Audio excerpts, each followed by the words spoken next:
Well, folks, the day has finally arrived. MVP just released the retooled version of the Axiom Time-Lapse, the very popular distance driver that originally released last year with the numbers 12.5, -1.3, but MVP quickly realized that this was not the answer to the Innova Destroyer that they were originally looking for, so now it's back, hopefully better than ever, with the numbers 12.5, -1.2, so being marketed as a little bit less overstable.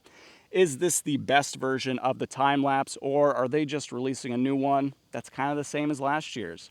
I've yet to try it, so I'm going to find out with you guys right now in today's episode, starting right now. So the big problem with the original release of the time-lapse is they were just crazy overstable. I stopped using mine pretty quickly after I got it, but I'm also not the type of player who really needs just a crazy overstable distance driver. We're going to start here on a 320-foot par 3 bends off to the left, so we want something that's going to go straight for about 300-ish feet, maybe like 280-ish feet, then get a pretty big fade out. A skip would not hurt either. Just want to get around this one tree in the middle of the fairway. We're going to start with the original run, the more overstable run of the time-lapse. See, look at that. I mean, that is an absolute beefcake. I threw that hard and flat, and it wanted to start fading really early in the flight. Should be solid, though. We got on the inside of that tree. That'll definitely set us up for a putt, so not upset about that. And now for the retooled time-lapse. See if it gets that same aggressive fade early in the flight, or if it's a bit later in the flight, which is what I'm hoping for out of this version of the time-lapse.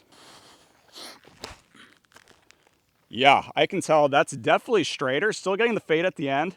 We fought through the tree. All right, that's going to be 2 looks for birdie. Can't be upset with either of these. You probably can't see it, but the retooled time-lapse right here on the edge of the tree line, which gives us a look for the birdie, but we got a monster skip from the OG time-lapse. All that overstability helped us get left, and we are right under the basket. So I just realized the original release of the time-lapse actually came out in 2023.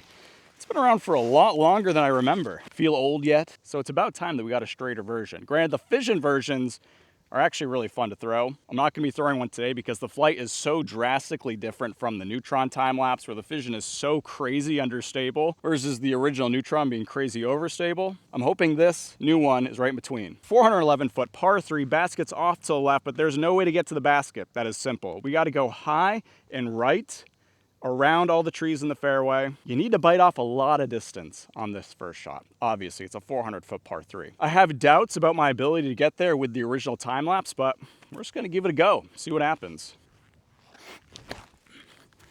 Big old flex, but it comes out of the flex so early. Yeah, we hit the tree. We got nowhere close to that. I mean, usually I throw maybe like a fission time-lapse. I like a lightweight driver on this hole to really maximize distance, make sure that we get around these trees problem-free. Really overstable driver, not a great fit here. So hopefully new time-lapse brings us home. The problem with this hole, you got to throw it high to get around everything. That one worked out really well. You can see it held the angle longer. We got the further flight, didn't fight out quite as quickly as that original one. But yeah, having to throw high and far is a tough combo, especially when you're throwing overstable discs. But that one worked out. Still not the distance I'd ideally want on this hole, but at the very least, we're in the open. We got around all the trees we wanted to. Gives us a very easy upshot with the watt for a nice par, and I will take par on this hole. The profiles on the two time-lapses are actually a lot more similar than I thought they would be. There's 2 key differences. Number 1 is that the edge of the wing on the retooled time-lapse is actually a little bit higher than the original time-lapse, which I would have thought it was going to be the other way around, so I'm surprised by that. But number 2, and by far the biggest change, is that the original time-lapse has a crazy amount of dome. Like, huge pop top, it's got the heartbeat, lots of dome. That is not the case with the retooled one. Much less dome. Like, it was the first thing I noticed when I took it out of the packaging. No pop top, no heartbeat, much flatter, still a little bit of dome, not like board flat, but compared to these crazy domey original ones, much flatter on the new ones. 330-foot par 3 starts off pretty flat, but then gets pretty aggressively downhill once you get near the basket. There's a bottleneck about 200-ish feet off the fairway on the right of the fairway that we need to get through to access the basket. Again, we're going to start with the original time-lapse. We're going to do Anheuser Flex again. That's going to be what we need to do on like a bunch of these holes to actually get a real flight out of this disc. It's also about 95 degrees out today, so it's a big chalk day for me. This is a day of slick hands and sweaty bodies. I'm not a fan. Look at that, even with the flex, I mean, it comes out before we hit that bottleneck and we nick that tree on the left. It's a bummer, but it's pretty much what I expected. Part of the reason why I don't love super overstable drivers is that I prefer to hyzer flip when I can. A hole like this especially, hyzer flip all day, but when we're forced to go with something really overstable, forced to do the flex, that's when I run into trouble. Also, my camera's already overheated like 3 times, so not ideal conditions out here. Yeah, you see, holds much longer than the OG one, which just flexed out so fast. This time lapse, still overstable, but a breath of fresh air compared to that original one. So I thought this was gonna skip like crazy, but I think we hit this signpost, which actually helped us out big time. It leaves us with a birdie putt. All right, we're venturing into the shade so that hopefully my camera doesn't self-destruct on me. Frequent viewers of this channel are probably familiar with this hole, but they just recently moved the basket off to the right. It's a 226-foot par 3. Not very far, but you have to get really far right off the tee pad. We're going to go forehand. The forehand route here is just straight, then have it fade, hopefully a big skip. So I think the OG time-lapse should actually fit this pretty well. Maybe the new time-lapse a little bit less, but we'll find out. Yeah, that's great. Now give us a big skip, get through. Okay, no skip. We hit a log tragically, but edge of circle, I mean, that's not bad. That's pretty much the shape that you want from the forehand. Now let's go new time lapse. Love it, sneak through. Yes, come on, fade in. We hit that same freaking log twice in a row. Again, edge of circle. So our 2 time lapses landed basically right next to each other, despite the fact that they took pretty different routes to get here, with the old time lapse being a lot wider and relying on that overstability, whereas the new one came in on a tighter angle, held that angle. Both of them hit the same log, so same result. 260-foot par 3. Do some ace runs here, bends off to the left. So you really just want to keep it straight, then have it fade, and then get a big skip right into the chains. That'd be pretty nice. Starting with the old time lapse. That's gonna set up great. Big skip for us. Got the big skip, but did not go in the basket. New time lapse. Yeah, similar line, don't hit that. Okay, we got around.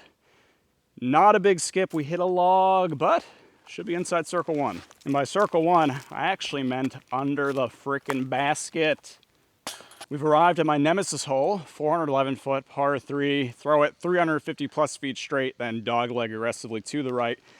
Very tough for a backhand to really have any shot at the birdie. Unless you go really high, anhyzer, have it float in, but you really need well over 400 feet of power to do that consistently. And so we're just gonna try to keep these low, get some good distance, starting with, of course, OG time lapse. And there's OB to the left. So this is literally the worst disc for this hole right now, probably, because if you fade out early, out of bounds, put a bunch of anhyzer, go in the woods right, that sucks too. We gotta keep it in the middle, which this is not good at, but here we go. It's gonna be solid, still gonna fade out, but at least we got some decent distance on that. Probably have a forehand into the green. Now for new time lapse. Yeah, hold straight. It's actually gonna end up pretty much where that other one is. Yeah, these discs literally landed on top of each other. They are touching, and not a great look here, but I think we can go sneaky forehand roller. Oh, I love it. Keep going. Keep going. Oh, curl up. Well, our roller was way too good at rolling because we have completely pierced this tree barrier.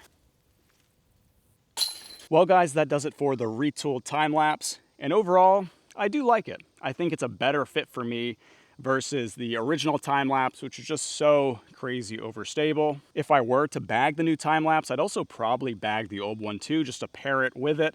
But I like the fact that this one is straighter without having to beat it up for like 6 months in advance. With all that said, I feel like I was throwing them both well. Even the old one, you know, we parked that first hole with the old time lapse, so it still has its uses, just as like that overall go-to general distance driver. The new one is a much better fit, especially if you're throwing in that like 400 foot and below category. Of course, the Fission Time-Lapse, also an awesome choice. Basically a whole different mold though. They have such a different flight from these Neutron versions, way more understable, a lot of fun to throw. Anyways, if you've tried the new Time-Lapse, let me know which one you like better down below, the new one, the old one, or the Fission one. And if you enjoyed this video, I'd appreciate if you consider liking and subscribing. That'd be awesome. You can also follow me on UDisc community at Flying Fajita or Instagram at Flying Fajita Disc Golf. And as always, guys, I love you. Take care. I'll see you next time.